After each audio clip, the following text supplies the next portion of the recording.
आज हम सीखने वाले हैं कि कैसे आप एक फ़ोल्डर में से बल्क में इमेज के यूआरएल को एक्सेल में इंपोर्ट करा सकते हैं।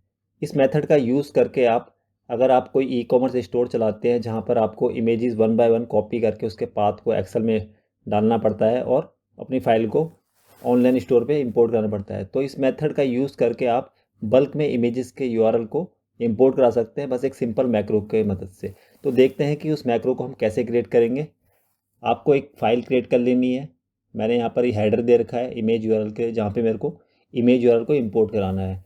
और सबसे पहले आपको जाना है डेवलपर में जाके आपको जाना है विजुअल बेसिक में। यहाँ पर जाके आपको इंसर्ट में जाके एक मॉड्यूल क्रिएट करना है और यहाँ पे लिखना है सब, जो भी आपको नाम देना है मैक्रो का वो दे सकते हैं यहाँ पर। मैक्रो को स्टार्ट करने से पहले मैं आपको बता दूं, अगर आपको कोडिंग का बिल्कुल भी नॉलेज नहीं है, आपने बेसिक नॉलेज भी नहीं ले रखा, तो आप एक बार www.excelautomation.in पर जाकर चेकआउट कर सकते हैं, जहाँ पर मैंने A to Z basic tutorial दे रखा है एक बेसिक बिगनर के लिए। जो भी बिगनर हैं और कोडिंग सीखना चाहते हैं मैक्रो, तो वहाँ पर जाके एक बार चेकआउट कर सकते हैं। वहाँ पे आपको सारे सिंपल मेथड मिल जाएंगे, जो जो टर्म्स मैं यूज़ करने वाला हूँ इस मैक्रो को क्रिएट करने के लिए, तो वहाँ पे आपको सारे मेथड मिल जाएंगे। तो एक बार ज़रूर चेकआउट कीजिए। तो स्टार्ट करते हैं हम आज का मैक्रो। तो हमें क्या करना है, सबसे पहले एक वेरिएबल डिफाइन करेंगे डिम। यहाँ पर देंगे हम WS वर्कशीट एज वर्कशीट। एक दूसरा वेरिएबल देंगे dim last row WS worksheet as long. पहला वर्क मैंने क्या किया है, WS वर्कशीट, जो कि एक वर्कशीट टाइप का वेरिएबल होगा। दूसरा है लास्ट रो।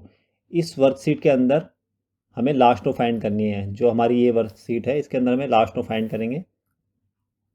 फिर उसके बाद आपको क्या करना है, यहाँ पर एक और वेरिएबल देना है डिम WB एरे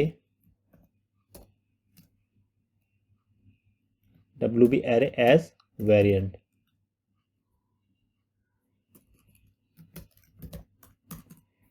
उसके बाद आपको क्या देना है, यहाँ पर अब हमने WB एरे इसलिए डिफाइन किया है, यहाँ पर जो भी हम पाथ इंपोर्ट कराएंगे इमेजेस के, वो सारे इसके अंदर स्टोर होंगे ताकि हम उसको रीड कर सकें वन बाय वन।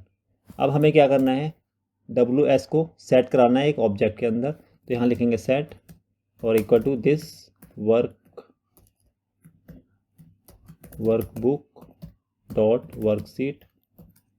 हमारी ये दिस वर्कबुक के अंदर कौन सी वर्कशीट है, ये है शीट 1। हम इसको ऑब्जेक्ट में इसलिए डाल रहे हैं क्योंकि हमें बार बार दिस वर्कबुक वर्कशीट ना लिखना पड़े, हम डायरेक्ट WS वर्कशीट को यूज़ करेंगे एज ए वर्कशीट। नेक्स्ट क्या करना है, अब हमें अब जो हमारा WB एरे था उसके लिए हमारे पास एक सिंपल लाइन का कोड है। इसको आप कॉपी करना है यहाँ से हमें, और WB इक्वल टू ये हो जाएगा हमारा। ये क्या कर रहा है, application dot gate open file. हम जो फोल्डर सिलेक्ट करेंगे उसके अंदर से वो क्या क्या रीड करेगा, .jpg और .png। इन फाइल को वो रीड करेगा।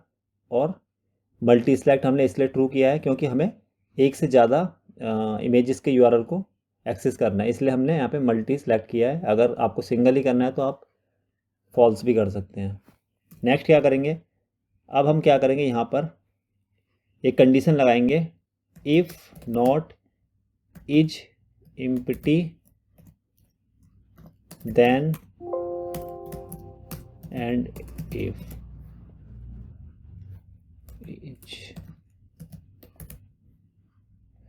तो ये क्या चेक करेगा, यहाँ पर अगर WB एरे ब्लैंक नहीं है तभी वो इस कंडीशन के अंदर आएगा, अदरवाइज वो इस कंडीशन को बाहर चले जाएगा।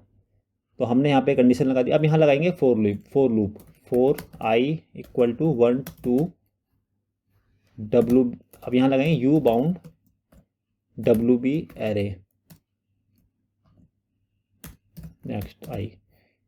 ये क्या कर रहा है, आई 1 से लेकर जितने भी इस WB एरे के अंदर पाथ होंगे वहाँ तक लूप चलेगा वन बाय वन और सबको एक्सेस करेगा। तो हमने यू बाउंड क्या करा है, ये यू बाउंड क्या करता है, इसके मैक्सिमम जो काउंट होगा इस एरे का वो हमें काउंट दे देगा। अब हम क्या करेंगे यहाँ पर, अब हमें क्या करना है, अपने डेटा को लास्ट रो को निकालना है। पहले हमने जो यहाँ पे डिफाइन कर दी लास्ट रो क्या हो जाएगी हमारी, WS इस वर्कशीट की cells rows dot count 1 dot end excel up dot row +1। हमने लास्ट रो वर्कशीट की क्या करा है यहाँ पर, सेल रोज डॉट काउंट। रोज हमने इसलिए लिया है क्योंकि हम जो चेक करेंगे वो नीचे से करेंगे ऊपर को। अब मान लीजिए उसे फर्स्ट मिला और यहाँ पर उसने प्लस करा दिया, जो भी उसको रो लास्ट मिलेगी उसको प्लस करा देगा ताकि इस पर अपेंड होते रहे जो भी यूआरएल है हमारे। अब हमें क्या करना है यहाँ पर, अब इस वर्कशीट को इसको हमें क्या करना है, रेंज कहाँ पे हमें इंपोर्ट कराना है, हमें कराना है ए कॉलम पे और लास्ट रो, जो भी लास्ट रो मिलेगी उस पर हमें किसे कराना है, WB एरे को, और जो भी आई मतलब उसका जो इंडेक्स नंबर होगा 1 बाय 1 चलेगा, हमें उसको इंपोर्ट कराना है। एक बार हम यहाँ पे डीबग करके देखते हैं। मैं इसको भी छोटा कर लेता हूँ थोड़ा, ताकि हम देख सकें कि कैसे हमारा डेटा अपडेट होगा यहाँ पर। ठीक है, अब मैं इसको रन करता हूँ एक बार, और मैं फाइल पाथ यहाँ से डाउनलोड से ले लेता हूँ जितने भी इमेजेस हैं। ठीक है, अब उसने यहाँ पे, अब मैं दिखाता हूँ आपको WB एरे के अंदर जो भी हमने फाइल इमेज के पाथ को एक्सेस किया है वो सारे इसके अंदर आ गए हैं, आप देख सकते हैं यहाँ पे। अब ये जो 1 2 3 दे रहा है ये इंडेक्स नंबर है और ये उसके पाथ है, ये पूरा पाथ आ गया उसका।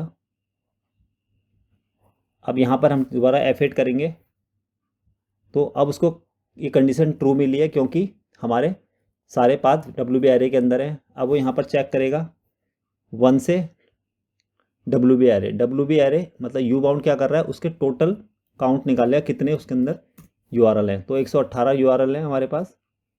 और लास्ट रो फाइंड करेंगे अब हम इस वर्कशीट, तो लास्ट रो क्या मिली, 1 मिलती, लेकिन उसमें प्लस हमने कराया 1, तो उसके अकॉर्डिंग वो 2 हो गया यहाँ पे। अब यहाँ पर हमें क्या कराना है, इमेज को इंपोर्ट कराना है जो पहला यूआरएल था। तो आप देख सकते हैं पहला यूआरएल आ गया। अब हम इसको क्या करेंगे, पूरा रन कर देंगे, तो आप देख सकते हैं यहाँ पे सारे जितने भी हमारे यूआरएल थे इमेज के वो सारे यहाँ पे इंपोर्ट हो चुके हैं। तो इस तरीके से आप अपने काम को ऑटोमेट करके अपने वर्कफ्लो को ईजी कर सकते हैं और इस मैक्रो का यूज़ कर सकते हैं अपने टास्क को ऑटोमेट करने के लिए। Thanks for watching.